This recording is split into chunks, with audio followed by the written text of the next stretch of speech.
พี่น้องก้องว่าอยู่กับคู่สิ้นจังแห่งโตเกียวมิวสิกบางวันที่18ไปแสดงอยู่ประเทศไต้หวันพี่น้องเอ่ยโอ้ยรู้ตนชาติให้ไปแสดงทั้งอื่น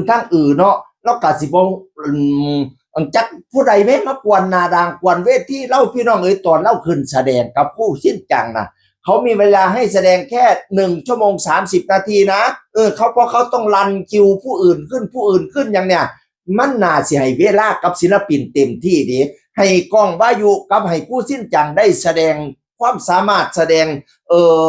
ร้องเพลงอะไรทำให้โซ่พี่โซ่น้องทั้งประเทศไต้หวันปัจจุบันนี้ผู้หนึ่งพี่น้องใส่สุดคือซุปเปอร์แมนสไปเดอร์แมนอันฮัดทำโอโปสุดสีเขียวๆนั่นเนี่ยไปกวนนาดังยุควันยุนาเวทีแทนที่ศิลปินเขาสิได้แสดงอะไรทำให้เอฟซีเขาได้เบิ่งอะไรโตเขียวๆนี่มันขึ้นไปเฮ็ดหยังล่ะไปกวนเขาเฮ็ดหยังล่ะพี่น้องเอ่ยไปแย่งซิ่งไปญาติซิ่งเขาก็เลยบ่มีมารยาทก้องว่าอยู่ก็เลยมาโพดไปจังซี่ล่ะมารยาทหน่อยนะครับเพราะผมมีเวลาทำการแสดงแค่1 ชั่วโมงกับ30 นาทีเองมีมารยาทแน่แล้วก็ถ่ายรูปสไปเดอร์แมนใส่เขาเอิ้นว่าหยังมนุษย์ไฟฟ้าติหรือหมดเอกติอันสีเขียวๆนั่นแหมเกือบสีเขียวใส่ชุดสีเขียวอันฮัดโอโปเพิ่นน่ะอยากขึ้นไปโซ่หำกับบ่จักโอ้ยหากินซีนเหมือนกว่าดาซะต่อแทนที่สิศิลปินเขาได้โซ่แล้วไปญาติซีนเขาพี่น้องเอ้ยโอ้ยเนาะคือสิว่าตัวโพดเนาะแน่จริงคือบ่เปิดหน้าโซ่รถอีปอกูเอ้ยบัดนี้นี่ก้องว่าอยู่แล้วก็แสดงเต็มที่นั่นล่ะ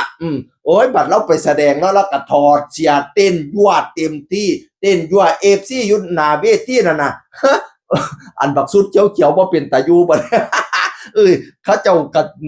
พากันมาเบิ่งกล้องแล้วบัดเนาะกล้องเฮ็ดเป็นตาเบิ่งเนาะเฮ้ยเมื่อตอนแรกเพิ่นว่าสิไปญาติซีนกล้องสิไปแย่งซีนกล้องบัดนี้เขาลุกมาเบิ่งกล้องเบิดอ่ะเดี๋ยวนั้นเพิ่นได้มาเบิ่งกล้องนำโอ้ยเซเวบ่อีพอกูเอ้ยมันต้องมีมารยาทนะเวลาศิลปินเขามีแค่1 ชั่วโมง 30 นาทีคุณขึ้นไปกวนซีนเขาไปแย่งซีนเขาอย่างนั้นน่ะมันหมายความว่ายังไงพี่น้องเอ๋ย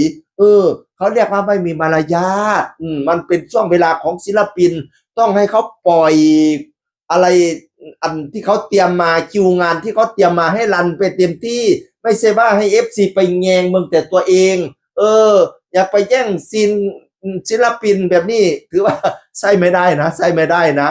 เอฟซีทั้งหลายก็เข้ามาให้กำลังใจกล้องเอฟซีก็บอกว่าเป็นหยังก็บ่อยผู้จัดเขาจัดการให้เป็นหยังก็ขึ้นไปกวนหน้าด่างเขาจังสั้นเป็นหยังจะไปกวน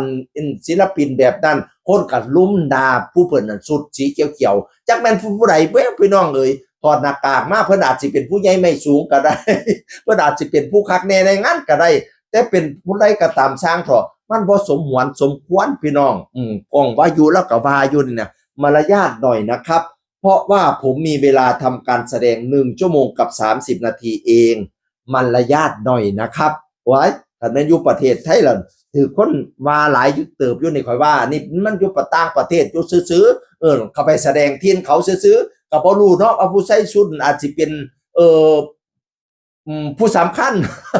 แต่สำคัญยังไงมันก็ไม่สมควรหรือพี่น้องว่าจังไดแต่พี่น้องส่วนใหญ่ก็เข้าข้างกองว่าอยู่นั่นล่ะว่าบ่สมควรเด้อสิขึ้นไปกวนเขาจังซั่นนั่นน่ะสั่นตัวเสียงอื่นคนเก่าเว้าสู่ฟังสวัสดีครับ